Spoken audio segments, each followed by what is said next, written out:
जो स्टूडेंट्स यहाँ बैठे हैं, आपसे मैं एक छोटी सी बात कहना चाहती हूँ। आपने एपीजे अब्दुल कलाम साहब का नाम सुना है ना सबने?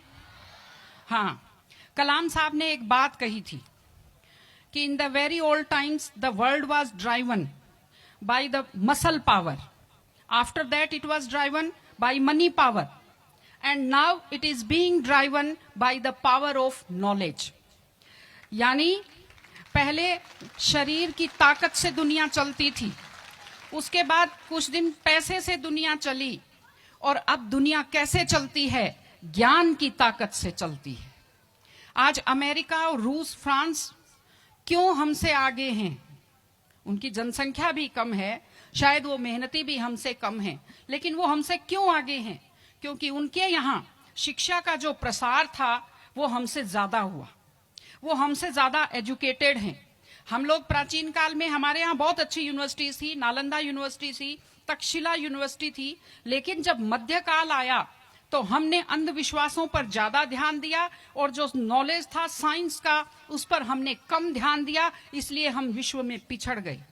एसएसटी में आप लोग पढ़ते होंगे, 10th के बच्चे एसएसटी पढ़ते हैं, कि एक समय था जब वर्ल्ड की जो रिचेस्ट कंट्रीज थी वो रूस अमेरिका नहीं थी, वो इंडिया था और वो चाइना था। चीन और भारत विश्व के सबसे धनी देश थे, लेकिन हमने एजुकेशन पर ध्यान देना छोड़ा। उसका नतीजा ये निकला कि हम लोग गरीब हो गए, हम लोग पिछड़ गए, हम लोग कमजोर हो गए। इसलिए अगर आपको खुद को ताकतवर होना है और इस देश को ताकतवर बनाना है तो आप लोग शिक्षा पर ज्यादा से ज्यादा ध्यान दीजिए। हमारी बेटियां यहां बैठी हुई हैं, आप लोग बहुत खुश किस्मत हैं, आपकी किस्मत अच्छी है कि आपने इस जमाने में जन्म लिया है जब लड़कियों को स्कूल भेजा जाता है, जब लड़कियां बराबरी के अधिकार के साथ आत्मसम्मान से जिंदगी जी सकती हैं। मैं अभी सोफे पर अकेली बैठी हुई थी, फिर उसके बाद शिफा जी आए और फिर उसके बाद संतोष जी आए, तो हमें जगह हमारी बढ़ती गई। मैंने कहा भाई पुरुषों सिंहासन खाली करो, महिलाएं आती हैं।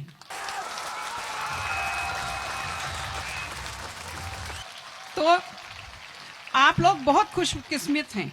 आपकी दादी नानी कितना मेहनत करती थी, सांस नहीं ले पाती थी खुलकर, घूंघट से चेहरा ढककर रखना पड़ता था, जोर से बोल नहीं पाती थी, कानाफूसी में बात करती थी, और आप कितने सम्मान के साथ अपना बैग लेकर के पूरे विश्वास से आप स्कूल आते हो।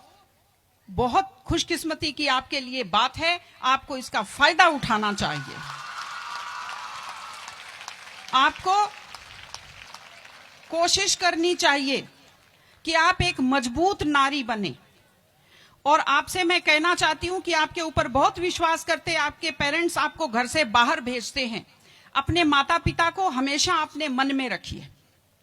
दूसरी चीज आप बच्चों से जो कहना चाहती हूँ, आजकल क्या है, पहले तो घर में बहुत सारे बच्चे होते थे, संयुक्त परिवार होता था, चलते ही कोई सिर में थप्पड़ मार देता था, बच्चों को बुरा नहीं लगता था, टीचर्स की मार खाते रहते थे, हंसते रहते थे। आजकल 1-2 बच्चे होते हैं घर में, बच्चे बहुत सेंसिटिव होते हैं। आप लोगों को जब आपके माता पिता टोकते हैं, आपके टीचर्स टोकते हैं, आपको बुरा लगता है। आपको बुरा नहीं लगना चाहिए, क्योंकि ये वो लोग हैं जो आपकी चिंता करते हैं।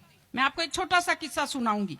एक गाय जंगल में चल रही थी, अचानक उसने देखा एक बाघ पीछे दौड़ा। गाय भी भागी जान बचाने के लिए, सामने दलदल था, वो दलदल में थोड़ा चली, वो दलदल में फंस गई। बाघ भी पीछा करता हुआ आया, वो भी दलदल में फंस गया, लेकिन गाय से थोड़ी दूरी पर था, चल नहीं पाया। तो गाय हंसी और उसने बाघ से कहा, बाघ तू तो गया, तू मरेगा। तो बाघ ने कहा, तुम क्या हंस रही हो, तुम भी तो मरोगी दलदल में। उसने कहा, मैं नहीं मरूंगी, देखना। शाम को जब मालिक ने देखा गाय नहीं आई, वो 2-4 लोगों को लेकर आया। जब देखा गाय दलदल में फंसी हुई है, वो रस्से लाया, लकड़ी लाया और गाय को निकालकर बाहर किया। तो गाय ने बाघ को कहा, बाघ तुझे कोई नहीं निकालेगा, मैंने कहा था ना, जिसको संभालने वाले होते हैं वो दलदल में फंसकर नहीं मरता। आपके जो टीचर्स हैं, आपके टीचर्स और आपके पेरेंट्स आपको संभालने वाले हैं। अगर आप उनकी बात मानेंगे, आप डांट के पीछे छुपी हुई उनकी चिंता को आप समझेंगे तो आप बुराइयों के और गलतियों के दलदल में कभी नहीं फंसेंगे। इसलिए अपने माता पिता को, विशेषकर अपनी माँ का चेहरा अपने दिमाग में रखिए, अपने दिल में रखिए कि वो आपके ऊपर कितना विश्वास करते हैं, वो आपकी कितनी चिंता करते हैं, घर पे आपका इंतजार करते हैं, आपके लिए हमेशा वो दुआएं करते हैं। आपके माता पिता जब मंदिर में जाते हैं खुद के लिए कुछ नहीं मांगते, जब वो बचत करते हैं उस पैसे से खुद के लिए कुछ नहीं खरीदते, वो पैसा आप लोगों पर खर्च करते हैं। उनकी इस चिंता को समझिए, अपने टीचर्स की चिंता को समझिए। मैं आप सबको बहुत शुभकामनाएं देती हूं कि आप लोग, आपकी बुद्धि तीव्र हो, आपका मन बहुत समृद्ध हो, आपका हृदय बहुत संवेदनशील हो। मैं स्कूल को मैं बहुत बहुत शुभकामनाएं देती हूं। टीचर से अपील करती हूं कि व्यक्ति केवल शरीर और दिमाग नहीं होता, एक मन होता है, एक आत्मा होती है।